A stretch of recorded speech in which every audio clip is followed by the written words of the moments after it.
Thank you. Thank you. Well, good morning. And thank you, Wade, for those kind words. I didn't hear any of them. So were they kind? All right.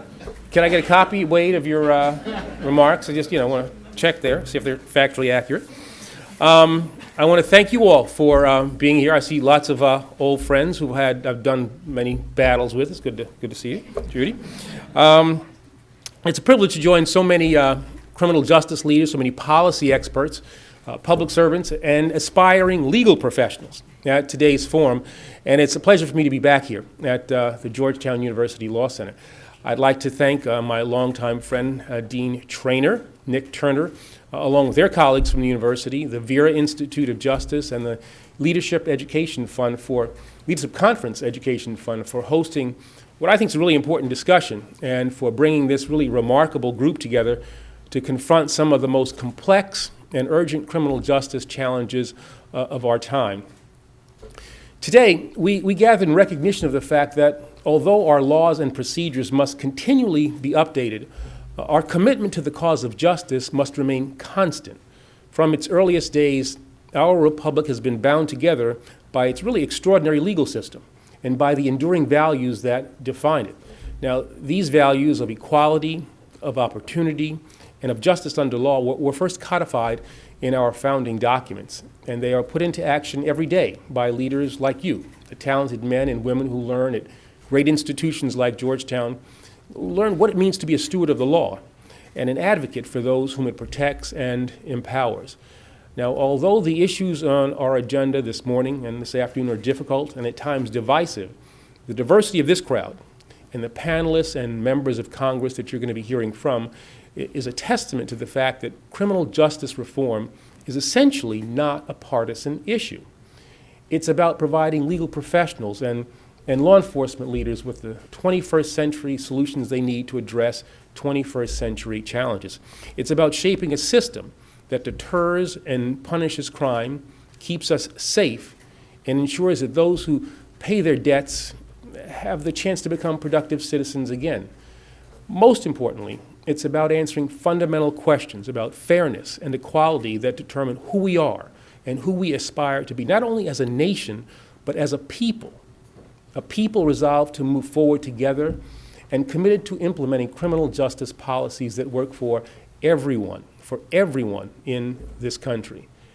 This is the challenge, but this is also the extraordinary opportunity that brings us together this morning. Now, it's the same challenge that drove me roughly 1 year ago to launch a very targeted Justice Department review of our criminal justice system, to identify areas for improvement and to make this system as efficient and as effective and as just as possible.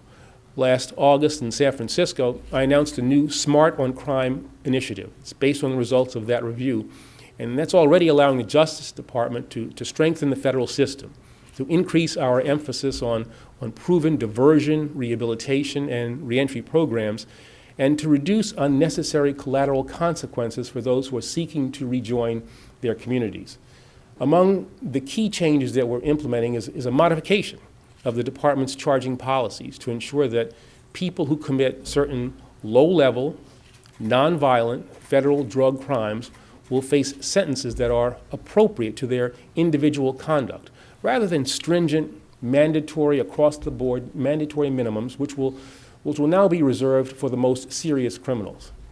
As you'll be discussing later today, this change will not only make our system fairer, it will also make our expenditures more productive.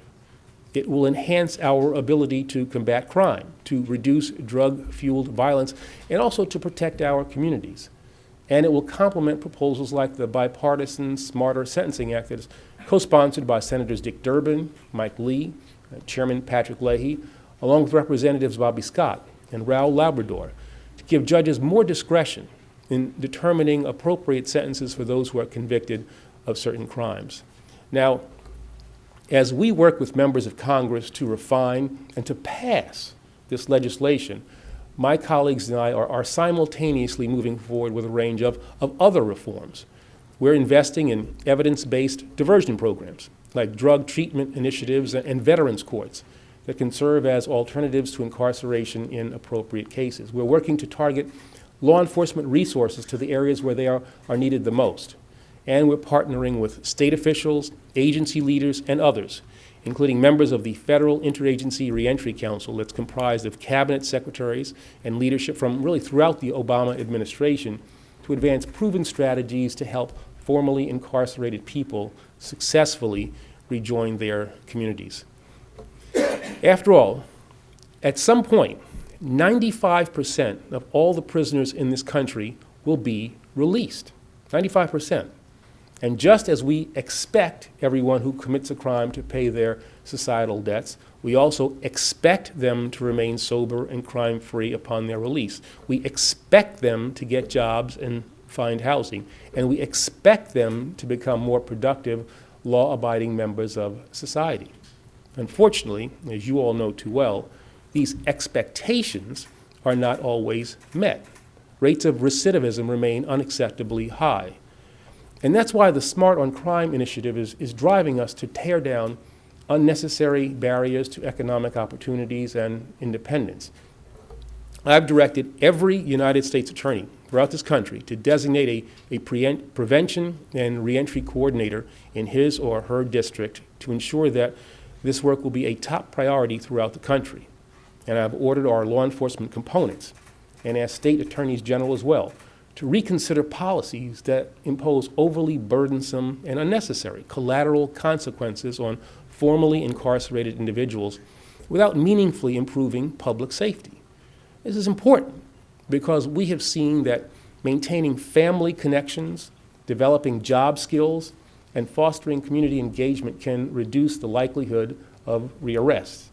And we know that restoring basic rights and encouraging inclusion in all aspects of society increases the likelihood of successful reintegration. Now, we've taken significant steps forward in improving reentry policies and addressing the unintended collateral consequences of certain convictions.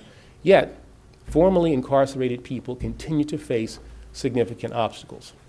They are frequently deprived of opportunities that they need to rebuild their lives. And in far too many places, their rights, including the single most basic right of American citizenship, the right to vote, are either abridged or denied. As the Leadership Conference Education Fund articulated very clearly in your recent report, and I quote, "There is no rational reason to take away someone's voting rights for life just because they've committed a crime, especially after they've completed their sentence and made amends," unquote. On the contrary, there's evidence to suggest that former prisoners whose voting rights are restored are significantly less likely to return to the criminal justice system. Now, as your report further notes, it's very interesting. A study recently conducted by a parole commission in Florida found that while the overall 3-year recidivism rate stood at roughly 33%, the rate among those who were reenfranchised after they'd served their time was just a third of that same rate. Now, unfortunately, the reenfranchisement policy that contributed to this really stunning result has been inexplicably, and I think unwisely, rolled back since that study was completed. And in other states, officials have raised hurdles to be faced by those with past convictions seeking to regain their access to the ballot box. And that's why I believe that today, starting here, starting now, it is time for criminal justice leaders to come together to address this issue. It is time to fundamentally reconsider laws that permanently disenfranchise people who are no longer under federal or state supervision. These restrictions are not only unnecessary and unjust, they are also counterproductive.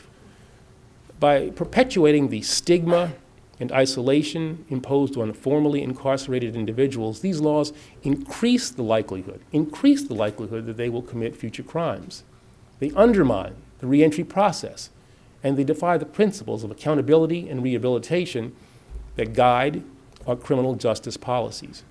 And, however well-intentioned current advocates of felony disenfranchisement may be, the reality is that these measures are at best, profoundly outdated. At worst, these laws, with their disparate impact on minority communities, echo policies enacted during a deeply troubled period in America's past. a time of post-Civil War repression. And they have their roots in centuries-old conceptions of justice that were too often based on exclusion, animus, and fear. The history of felony disenfranchisement dates to a time when these policies were employed not to improve public safety, but purely as punitive measures intended to stigmatize, to shame, and to shut out a person who had been found guilty of a crime. Over the course of many decades, court by court, state by state, Americans broadly rejected the colonial-era notion that the commission of a crime should result in lifelong exclusion from society.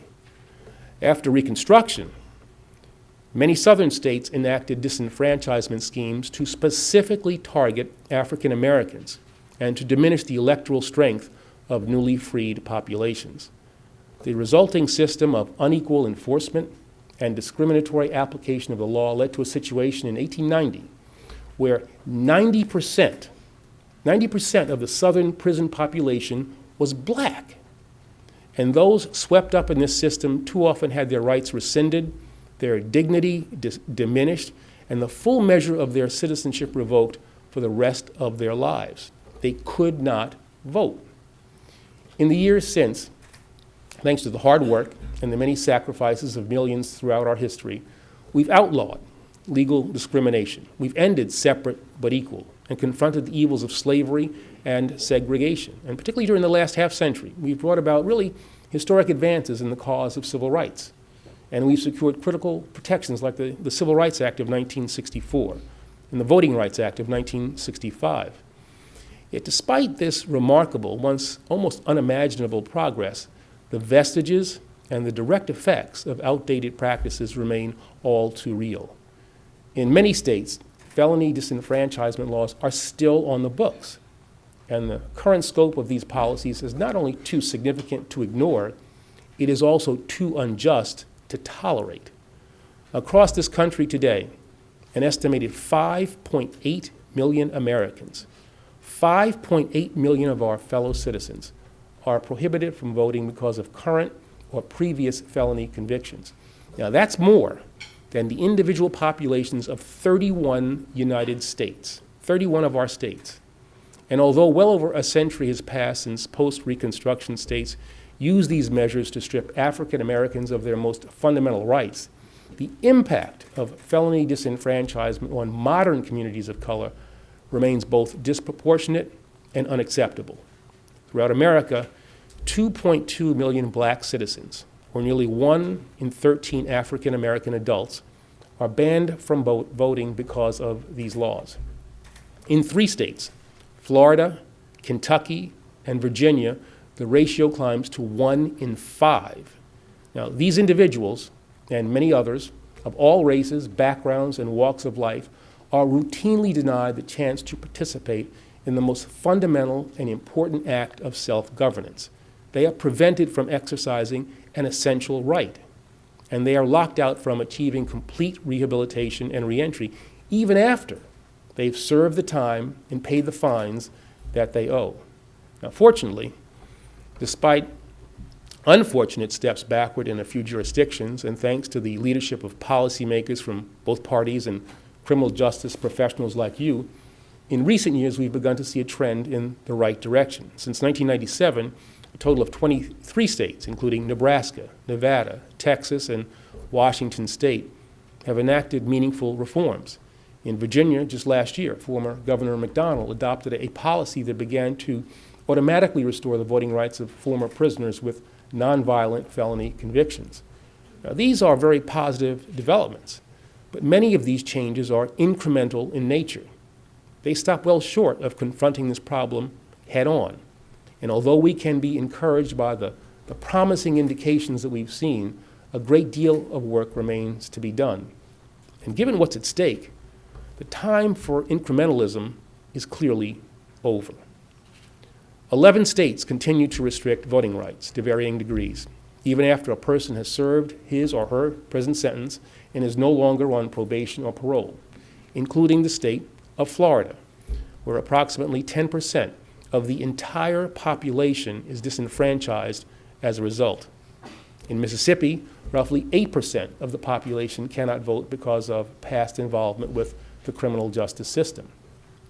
In Iowa, action by the governor in 2011 caused the state to move from automatic restoration of rights following the completion of a criminal sentence to a very arduous process that requires direct intervention by the governor himself in every individual case. It's no surprise that 2 years after this change, of the 8,000 people who had completed their sentences during that governor's tenure, voting rights had been restored to fewer than 12. It's 12 out of 8,000. Now, that's moving backwards. That's not moving forward.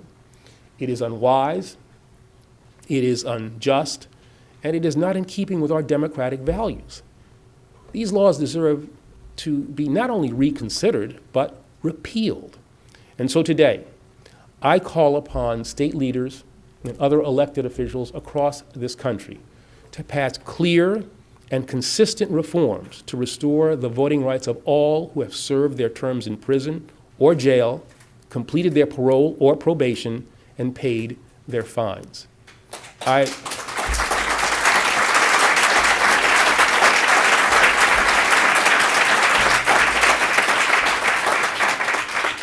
call upon experts and legislators to stand together in overturning an unfortunate and outdated status quo. And I call upon the American people, who overwhelmingly oppose felony disenfranchisement, to join us in bringing about the end of misguided policies that unjustly restrict what's been called the most basic right of American citizenship. Now, I applaud those who have already shown leadership in raising awareness and helping to address this issue. Later today, this conference will hear from Senator Rand Paul, who's been a leader on this matter. His vocal support for restoring voting rights for former inmates shows that this issue need not break down along partisan lines. Bipartisan support will be critical going forward because even in states where reforms are currently taking hold, we need to do even more. And we need to make sure that these positive changes are expanded upon and that these changes are made permanent. Virginia's progress has come through the executive power of its former governor rather than the legislature, meaning that without action by state lawmakers, these reforms can be reversed by any future executive with the stroke of a pen. More broadly, the inconsistent patchwork of laws affecting felony disenfranchisement varies so widely between states and in some places between cities and counties that even those who administer the laws are sometimes unfamiliar with how to apply them. It's very interesting. The New York Times noted in 2012 that this kind of confusion means that many who are legally allowed to vote erroneously believe that their rights are restricted. And too often, those who do understand their rights are wrongfully turned away. Today, together, we need to correct this injustice. As the evidence has shown, and as I pointed out in an amicus brief that I signed and filed more than a decade ago in a case challenging Florida's disenfranchisement law, permanent exclusion from the civic community does not advance any objective of our criminal justice system. It has never been shown to prevent new crimes or to deter future misconduct. And there's no indication that those who have completed their sentences are more likely to commit electoral crimes of any type or even to vote against pro-law enforcement candidates. Now, what is clear, and abundantly so, is that these laws sever a formerly incarcerated person's most direct link to civic participation. They cause further alienation and disillusionment between these individuals and the communities that our Smart on Crime policies encourage them to rejoin. And particularly at a time when our prisons are overflowing, and many who are serving sentences for nonviolent drug crimes find themselves trapped in a vicious cycle of poverty and incarceration, it is counterproductive to exclude these individuals from the voting franchise once their involvement with the correction system is at an end. It is contrary to the goals that bring us together today. And it is not consistent with the cherished ideals that once led Supreme Court Justice William Brennan to call disenfranchisement the very antithesis of rehabilitation. Whenever we tell citizens who have paid their debts and rejoin their communities that they are not entitled to take part in the democratic process, we fall short of the bedrock promise of equal opportunity and equal justice that has always served as the foundation of our legal system. So it's time.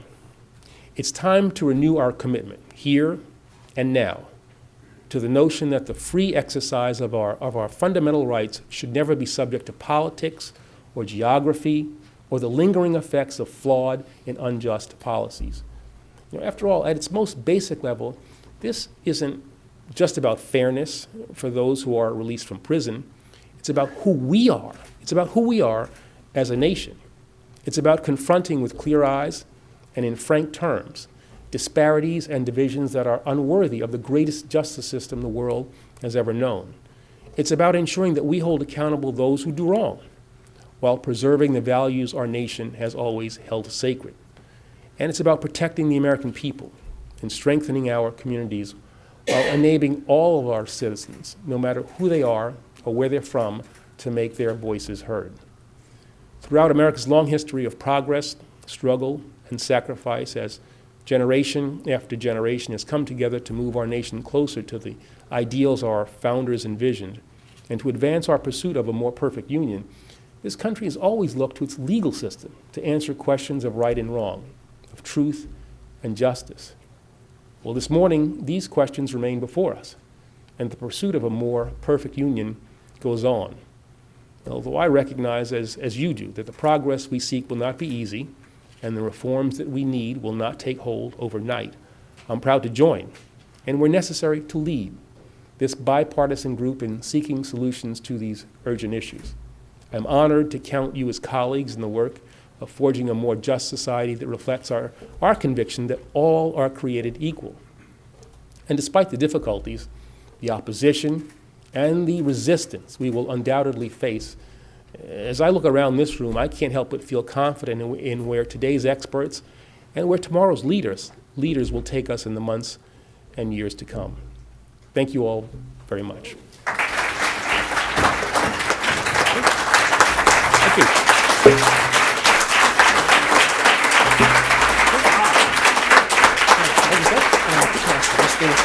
Okay.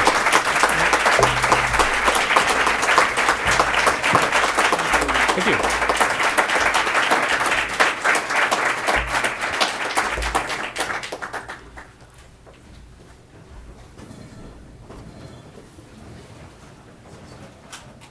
Test. General Holder, thank you for that extraordinary speech. We so appreciate it. General Holder has graciously agreed to take a few questions. And so why don't we start? I'm going to ask you to identify yourself. Yes, please. Good morning, Mr. Attorney General. Thank you. Nicole and Hillary, Director and Counsel of the Washington Office of the Brennan Center for Justice. Thank you so much for being here this morning. And I think I joined probably this audience who works on these issues in saying thank you for your statement and for your support on this very important issue. The Brennan Center, along with many groups in this room, works on issues of democracy and justice, and the felon disenfranchisement issue is one of extreme importance to us. So related to the announcement that you just made, could you elaborate a bit more on how the Department of Justice plans to work with Congress and state policymakers to advance reforms for the formerly incarcerated with respect to their voting rights, and then talk specifically about what, if anything, is DOJ planning to do administratively to advance this issue? Sure.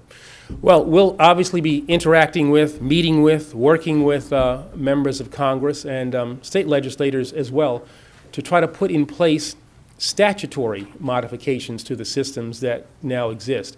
As I indicated, it's not enough, I think, to have executive action because we need to have permanent changes put in place. The ability for the federal government to have an impact on state elections is not necessarily as direct as one might want. So I think a lot of this has to be done at the state level. On the other hand, I think that what we do in the federal system can certainly serve as an example for other states. And will also generate conversation about this issue. I mean, the polls show that the vast majority of the American people support the notion of re-enfranchisement are kind of dumbfounded, surprised when they see the statistics that exist. And so this is a conversation that we need to have that hopefully will lead to positive legislative action. In the federal government, with regard to the Justice Department, we will be supporting those states that engage in these kinds of reenfranchisement activities, and we'll be doing all that we can as part of our Smart on Crime initiative to make this something that we put front and center. Why don't we take a question from the young man here on the front row? Nice bow tie.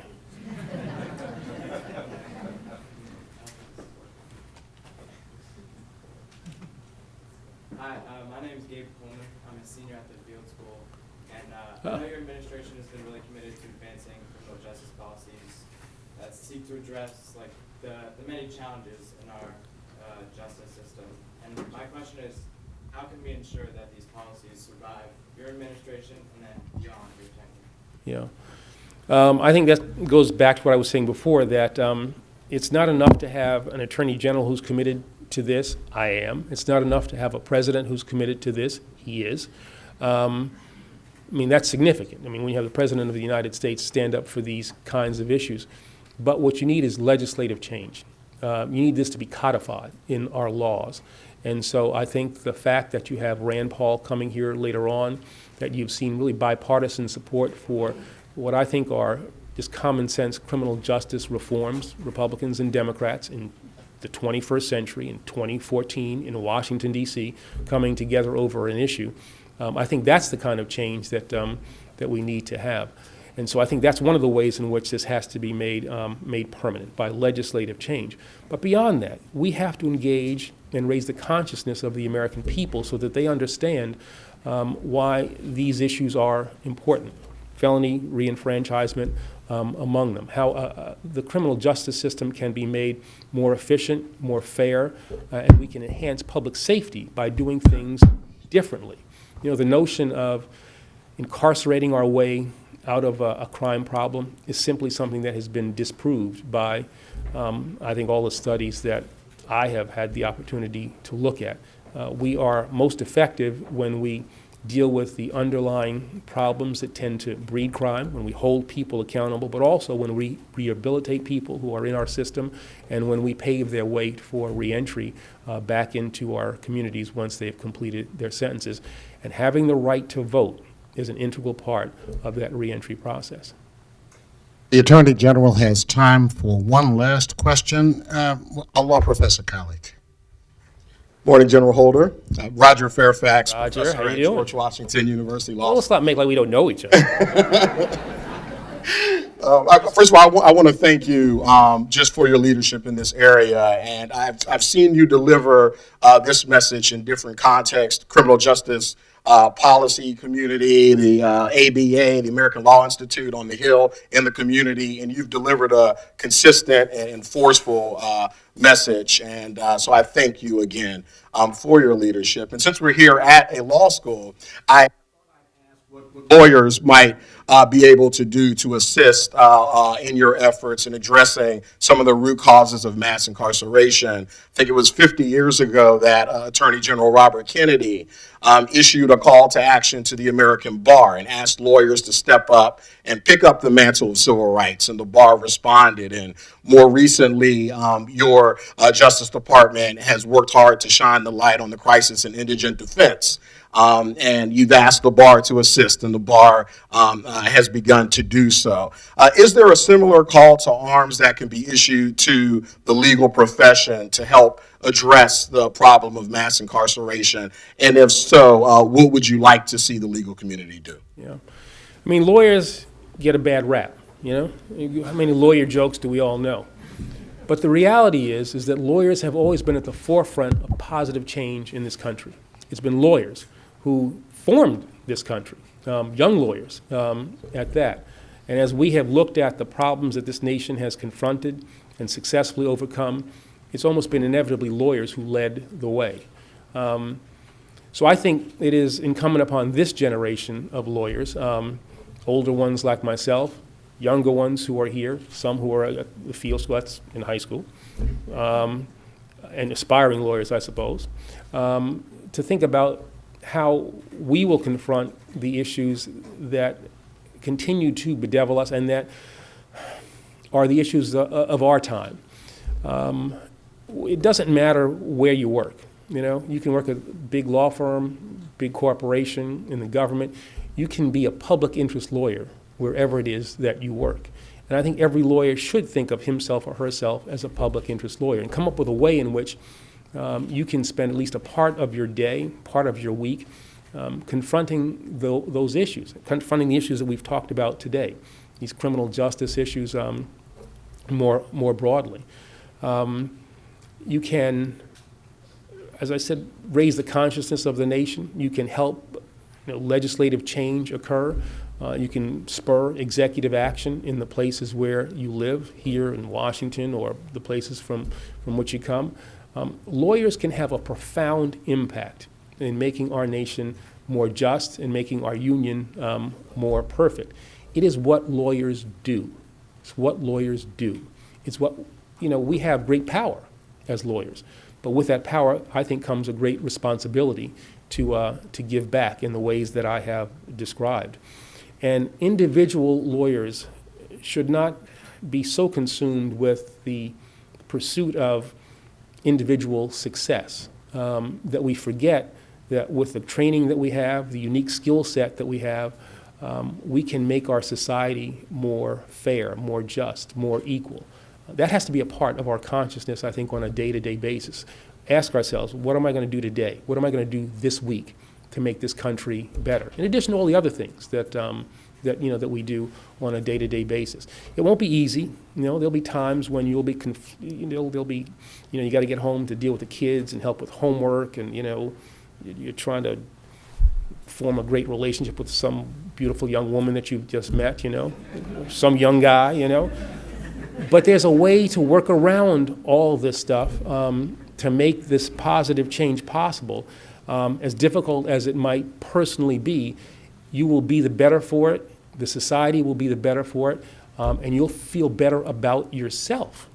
And so I urge everyone in this audience to find that way and not forget that the positive change that we seek exists in the efforts that you all can expend. We expect a great deal. I expect a great deal from you.